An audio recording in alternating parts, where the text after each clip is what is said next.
사랑하는 은혜와 진리 장로교회 교우 여러분, 어젯밤도 평안하셨습니까?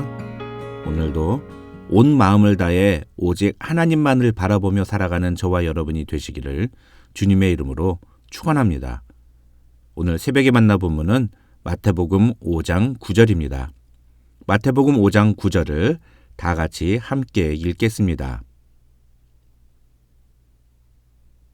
화평하게 하는 자는 복이 있나니 그들이 하나님의 아들이라 일컬음을 받을 것임이요. 벌써 팔복의 7번째 시간입니다. 오늘은 화평하게 하는 자에 대해서 살펴보겠습니다. 먼저 오늘 본문에서 말하는 화평하게 하는 자는 NIV 성경에 의하면 피스메이커라고 번역되어 있습니다. 우리식으로 말하면 평화를 정착시키는 자 혹은 평화롭게 만드는 사람이라고 할 수 있습니다. 이 피스메이커라는 단어를 통해 우리는 오늘 본문에 나오는 화평이라는 단어는 평화 혹은 화목이라는 말로 바꿔 써도 된다는 것을 알 수 있습니다. 그러니까 화평하게 하는 자라는 말은 평화롭게 만드는 자 혹은 화목하게 만드는 사람이라고 할 수 있다는 것입니다. 그런 점에서 우리는 예수님이 말씀하시는 화평하게 하는 자는 단순히 다른 사람들을 잘 웃기거나 즐겁게 만드는 사람이 아니라는 점을 알아야 합니다. 다시 말해서 이 화평하게 하는 자라는 표현에는 화평하지 못한 상태가 전제되어 있다는 것입니다. 화평하게 하는 자는 그렇게 평화가 깨지고 사람과 사람 사이의 관계가 틀어진 상태를 다시 회복시키고 바르게 하는 사람이라고 할 수 있다는 것입니다. 그런데 오늘 본문에서 예수님이 말씀하시는 화평은 인간과 인간 사이에 있는 불화의 관계를 의미하는 것 이상을 포함합니다. 다시 말해서 오늘 본문에서 예수님이 말씀하시는 화평은 인간과 인간 사이의 불화와 갈등만이 아니라 하나님과 인간 사이의 불화와 갈등을 회복시키는 것을 포함한다는 것입니다. 그러니까 오늘 본문을 이 세상에서 모든 분쟁과 갈등을 종식시키고 평화를 정착시키는 사람은 하나님의 아들이라 일컬음을 받을 것이라고 해석하는 것이 아주 틀린 말은 아니지만 사실 그런 의미보다 예수님은 사람과 하나님 사이의 갈등을 해결하기 위해 노력하는 사람이 진정한 하나님의 아들이라고 불릴 것이라고 말씀하고 있다는 것입니다. 그래서 우리는 오늘 본문을 묵상하면서 이 두 가지 측면을 모두 다 생각해 봐야 합니다. 하나는 사람과 사람 사이의 분쟁과 갈등 관계에 대해서 나는 어떤 태도를 보이고 있는가이고, 다른 하나는 하나님과의 관계가 틀어지고 어그러진 사람에게 나는 어떤 태도를 보이고 있는가 하는 것입니다. 그것을 이야기하기 전에 순서를 뒤집어서 먼저 화평하게 하는 사람에게 주어지는 복인 하나님의 아들이라 일컬음을 받는 것의 의미에 대해서 생각해 보겠습니다. 핵심은 하나님의 아들이란 말은 어떤 사람을 가리키는 것인가? 하나님의 아들이라 일컬음을 받을 것이라는 말은 구체적으로 무슨 뜻인가 하는 것입니다. 많은 사람들이 이 하나님의 아들이라 일컬음을 받는다는 것을 하나님의 자녀라고 인정을 받게 될 것이라는 뜻으로 이해합니다. 그 말이 아주 틀린 말은 아닙니다. 그런데 로마서 8장 14절이나 요한복음 1장 12절에 의하면 우리가 하나님의 자녀가 되는 것은 오로지 우리의 믿음에 의해서만 가능합니다. 다시 말해서 성경대로 말한다면 우리가 이 세상에 존재하는 어떠한 분쟁이나 갈등이든 그것을 조종하고 해결하는 것과 우리가 하나님의 아들이 되는 것과는 아무런 상관이 없다는 것입니다. 만약에 우리가 이 구절을 문자 그대로 이해한다면 그것은 예수님이 우리에게 구원받는 새로운 방법을 제시하신 것이나 다름이 없는 것입니다. 그렇다면 도대체 예수님이 말씀하신 하나님의 아들이라 일컬음을 받을 것이라는 말은 무슨 뜻일까요?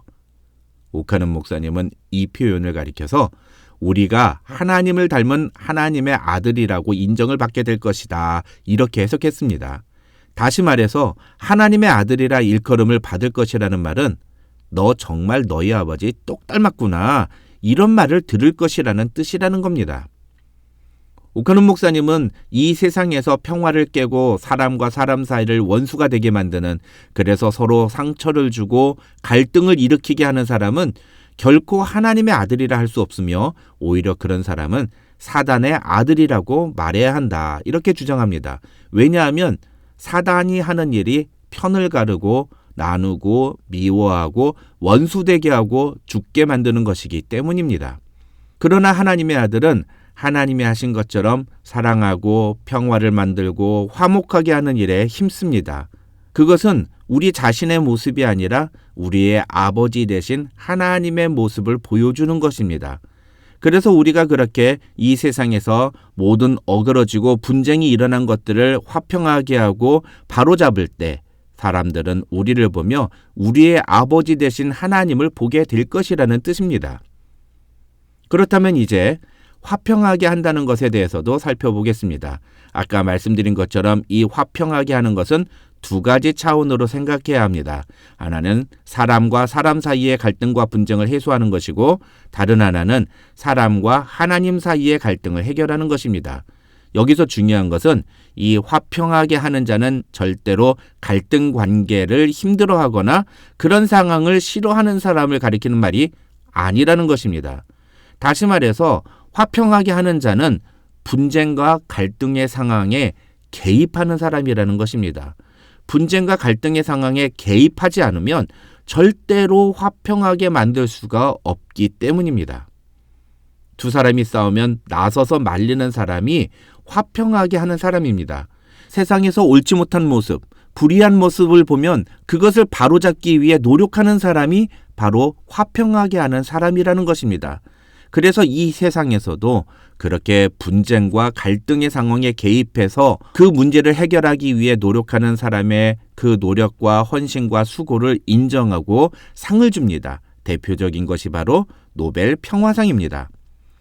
그래서 오늘 본문에서 예수님이 화평하게 하는 사람은 복이 있다고 말씀하시는 것은 우리도 그렇게 사람들 사이의 분쟁과 갈등에 개입할 것을, 그런 상황을 모른 척하고 넘어가지 말 것을 요구하고 있는 것입니다.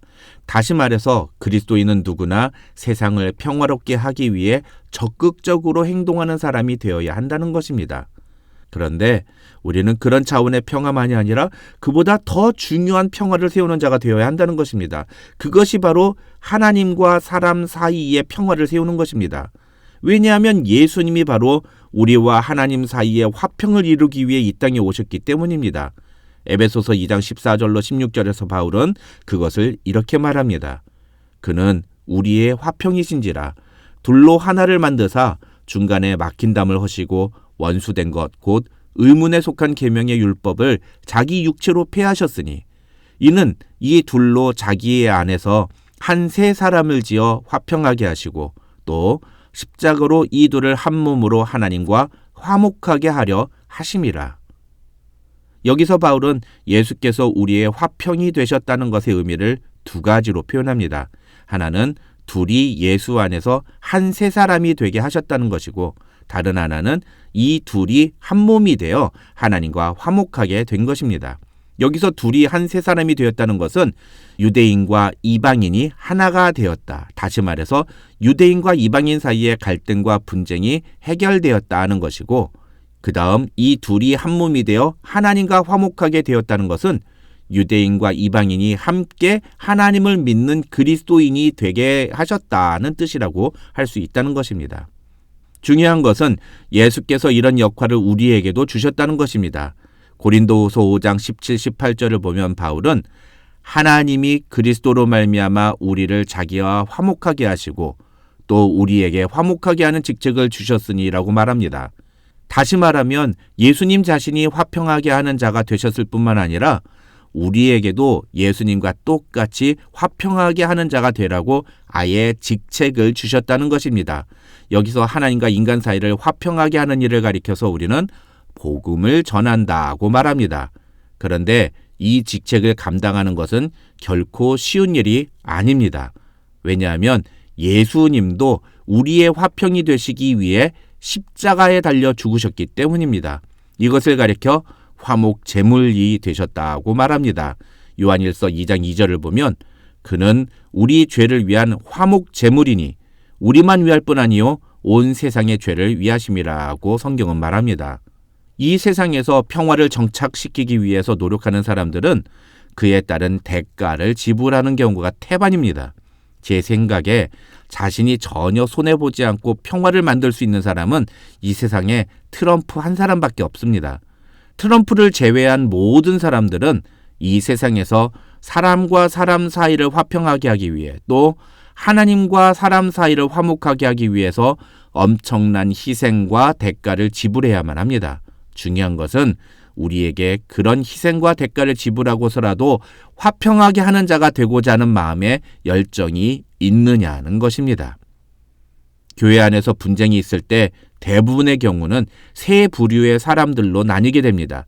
첫째는 분쟁의 당사자가 되는 것이고, 둘째는 분쟁을 모른 척하는 사람이 되는 것이고, 셋째는 그 분쟁이 싫어서 교회를 떠나는 사람이 되는 것입니다.